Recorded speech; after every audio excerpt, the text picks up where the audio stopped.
யூஸ்வலாகவே நிறைய spices add பண்ணி காரசாரமாக பண்ணுற பிரியாணி சாப்பிட்டு எனக்கு போர் அடிச்சு போச்சு. ரொம்ப சட்டலான டேஸ்ட்டில் ஒரு குஸ்கா சாப்பிட்டா எப்படி இருக்கும் அப்படின்னு யோசிக்கிறவங்களுக்கான ரெசிபி தான் இந்த recipe. Welcome back to our channel and another cooking video. So இன்றைக்கி நான் உங்களுக்கு white kuska and hariyali chicken எப்படி பண்ணுறது தான் காட்ட போகிறேன். ஸோ ஃபர்ஸ்ட் நம்ம ஒயிட் குஸ்காவோட ஸ்டார்ட் பண்ணிடலாம். நான் இன்றைக்கி குக்கரில் பண்ணுறதுனால ஸ்டவ் ஆன் பண்ணி குக்கர் ப்ளேஸ் பண்ணி அதில் எண்ணெய் அண்ட் கீ ஆட் பண்ணிக்கோங்க. கீ ஒரு சூப்பரான டேஸ்ட் தரும். கீ இருந்தால் கண்டிப்பாக ஆட் பண்ணிக்கோங்க, ஸ்கிப் பண்ணிக்காதீங்க. கீ ஆட் பண்ணதுக்கப்புறமா பேசிக் பிரியாணி ஸ்பைசஸான பட்டை, கிராம்பு, ஏலக்காய், சோம்பு எல்லாம் ஆட் பண்ணி நான் இன்றைக்கி முந்திரி அண்ட் பச்சை மிளகா ஆட் பண்ணுறேன். இந்த குஸ்காக்கு பச்சை மிளகா தாங்க பேசிக் காரமே தரும். ஸோ அதை மறக்காமல் ஆட் பண்ணிக்கோங்க. பச்சை மிளகா நான் 4 ஆட் பண்ணியிருக்கேன். அதுக்கப்புறமா ஸ்லைஸ் பண்ணி வச்சுருக்க வெங்காயத்தை நல்லா ஒரு டாஸ் பண்ணிவிட்டு வெங்காயம் வதங்குறதுக்கும் அண்ட் குஸ்காக்கு எவ்வளோ உப்பு தேவையோ அதை ஆட் பண்ணிக்கோங்க. இது எல்லாத்தையும் நல்ல ஒரு டாஸ் கொடுங்க. வெங்காயம் நல்லா கோல்டன் ப்ரௌன் ஆகும்போது நம்மளோட அனதர் கீ இன்க்ரீடியண்டான இஞ்சி பூண்டு பேஸ்ட் நான் இன்றைக்கி 1.5 ஸ்பூன் ஆட் பண்ணுறேன். அதையும் ஆட் பண்ணி நல்ல ஒரு டாஸ். இவங்க எல்லாம் நல்லா கம்பைன் ஆகி நல்ல ஒரு அரோமாவோட வெந்து வரும்போது தக்காளி, வெங்காயம் தக்காளி இல்லாமல் எந்த ரெசிபிஸுமே பண்ண முடியாது. ஸோ இவங்க 2 பேரும் தான் ஒரு ஹீரோயின் ஆஃப் த படம்னு சொல்லுவாங்களா அந்த மாதிரி. ஸோ இதெல்லாம் ஆட் பண்ணதுக்கப்புறமா இவங்க வதங்கட்டும். அதுக்கப்புறமா நான் ஒரு கைப்பிடி அளவு ஆல்மண்டு எடுத்து அதை ஊற வச்சு பாலாக்கி வச்சுருக்கேன். அதையும் ஆட் பண்ணி ஒரு டாஸ் கொடுத்துக்கோங்க. டாஸ் கொடுத்ததுக்கப்புறமா நான் இன்றைக்கி 1 கப் ஆஃப் பாஸ்மதி ரைஸை நல்லா ஊற வச்சுருக்கேன் 1/2 மணி நேரம். அதை ஆட் பண்ணி உங்களுக்கு என்ன அரிசி வேணுமோ நீங்கள் அதில் பண்ணிக்கலாம். லைக் இட் மேபி சீரக சம்பாவாக இருக்கலாம், இல்லை பாஸ்மதி ரைஸாக இருக்கலாம், இல்லை நார்மல் வீட்டில் யூஸ் பண்ணுற சாப்பாடு அரிசியாக கூட இருக்கலாம். அதில் நீங்கள் பண்ணிக்கலாம். பட் அரிசி அண்ட் தண்ணியோட மெஷர்மெண்ட்ஸ் ஆர் வெரி இம்பார்ட்டன்ட். அப்படி இல்லைனா மேபி அரிசி வேகாமல் இருக்கலாம், இல்லை குழஞ்சிடலாம். ஸோ அதை நீங்கள் பார்த்து ஆட் பண்ணிக்கோங்க. அண்ட் நல்ல க்ரீமியான ஒரு டெக்ஸ்சருக்காகவும் ஒரு நல்ல ஃப்ளேவருக்காகவும் நான் இன்றைக்கி கர்ட் அண்ட் பொடியாக சாப் பண்ண கொத்தமல்லி அண்ட் புதினா ஆட் பண்ணியிருக்கேன். இவங்க எல்லாரையும் மீண்டும் நல்ல ஒரு டாஸ் கொடுத்துட்டு ரைஸ்க்கு தேவையான அளவு வாட்டர் நான் இன்றைக்கி 1 கப் அரிசிக்கு 1.5 கப் ஆஃப் வாட்டர் ஆட் பண்ணுறேன். அதை ஆட் பண்ணி அவங்க நல்லா கலக்குன்னு கலக்குனிங்கன்னா எல்லாம் ஒரு காம்பினேஷனாக தண்ணி கலரே மாறிடும். அது மாறினதுக்கப்புறமா நம்ம குக்கரில் பண்ணுறதுனால விசில் போடுறது ரொம்ப இம்பார்ட்டன்ட். ஸோ குக்கரை நல்லா லிட் போட்டு மூடிட்டு விசிலையும் மேலே வச்சுட்டு ஒரு 2 விசில் விட்டிங்கன்னா தலைவன் வேறு லெவலில் ரெடி ஆகிடுவாங்க. இது வந்து டைம் கன்சியூமிங்லாம் கிடையாது, ரொம்ப சிம்பிள், சீக்கிரமாக பண்ணிடலாம். ஸ்கூல், காலேஜ் அண்ட் ஆஃபீஸ் போகிறவங்களுக்கு நீங்கள் கண்டிப்பாக காலையில் ரஷ்ஷில் ஹரிபரியாக பண்ணாமல் ஈஸியாக பண்ணி கொடுக்கலாம். ரொம்ப எம்மியாக டேஸ்ட்டாக இருக்கும். கண்டிப்பாக ட்ரை பண்ணி பாருங்கள்.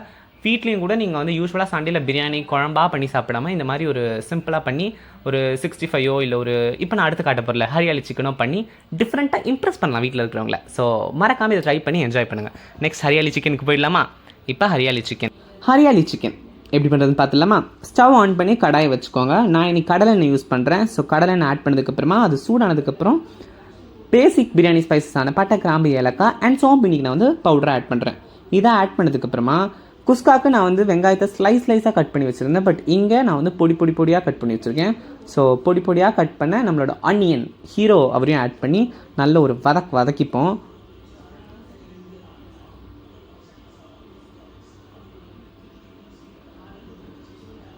வெங்காயம் வதங்கினதுக்கப்புறமா another ஹீரோ அப்படின்னு சொல்லலாம். பேசிக்காக எல்லா ரெசிபீஸ்க்கும் இஞ்சி பூண்டு பேஸ்ட், நம்ம தலைமை இஞ்சி பூண்டு பேஸ்ட்டும் ஆட் பண்ணி அதையும் ஒரு கலக்கிட்டு இந்த ஹரியாலி சிக்கனுக்கு நான் வந்து நிறைய ஸ்பைசஸ்லாம் யூஸ் பண்ணாமல் ஒரு 3 ஸ்பைஸ் தான் யூஸ் பண்ண போகிறேன். மஞ்சத்தூள், red chilli powder and garam masala, இது 3த்தையும் ஆட் பண்ணி எல்லாமே வந்து லைக் 1 ஸ்பூன் தான்.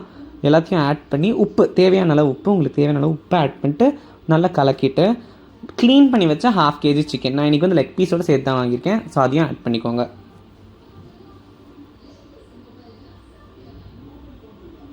சிக்கன் போட்டதுக்கப்புறமா ஒரு தடவை நல்லா டாஸ் பண்ணிங்கன்னா மசாலா வந்து சிக்கனோட நல்லா பைண்ட் ஆகும்.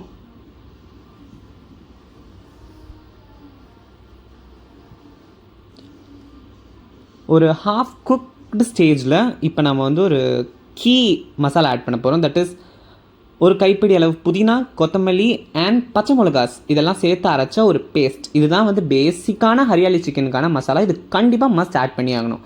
ஸோ இதை ஆட் பண்ணதுக்கப்புறமா நல்ல ஒரு கொதிக்கும், பப்ளாக வருது பார்த்தீங்களா? அந்த மாதிரி ஒரு கொதிக்கும் போது சிக்கன் வேகிறதுக்கு தேவையான அளவு தண்ணி ஊற்றி லிட் போட்டு க்ளோஸ் பண்ணி வச்சுட்டு 10 மினிட்ஸ்க்கு அப்புறமா லிட் ஓப்பன் பண்ணிங்கன்னா நல்ல ஒரு ஃப்ளேவர்ஃபுல் அரோமா வரும். அப்போ இன்னும் இந்த கிரேவியை வந்து க்ரீமியாக ஆக்கிறதுக்காக 1 டேபிள் ஸ்பூன் ஆஃப் கர்ட் நான் ஆட் பண்ணுறேன். நீங்களும் ஆட் பண்ணிங்கன்னா நல்லா சூப்பர் க்ரீமியாக இருக்கும் கிரேவி. ஸோ கர்ட் ஆட் பண்ணிட்டு சிக்கன்லாம் வெந்துருச்சா அப்படின்னு செக் பண்ணிட்டு ஒரு கிளறி இறக்குனீங்கன்னா மாஸ் அடிப்போலியான ஹரியாலி சிக்கனும் ரெடி. ஸோ இந்த 2 ரெசிபியுமே மஸ்ட் ட்ரை. டிஃப்ரெண்ட் ரெசிபிஸ் வீட்டில் யூஸ்வலாக ட்ரை பண்ணுறது இல்லாமல் இந்த மாதிரி ரெசிபிஸ் ட்ரை பண்ணும்போது நம்மளும் நிறைய ஃபுட் வீட்டில் எக்ஸ்ப்ளோர் பண்ணலாம் இல்லையா? ஸோ மறக்காமல் இந்த ரெசிபிஸை ட்ரை பண்ணி உங்களுக்கு பிடிச்சவங்களுக்கு செஞ்சு கொடுங்க. நீங்களும் சாப்பிட்டு பார்த்து எப்படி இருந்துச்சு அப்படிங்கிறத கமெண்ட்டில் சொல்லுங்கள். இதே மாதிரி நிறைய இன்ட்ரெஸ்டிங்கான வீடியோஸ்க்கு நம்ம சேனலை மறக்காமல் சப்ஸ்கிரைப் பண்ணிவிடுங்க. Okay, Tata bye, meet you in another video.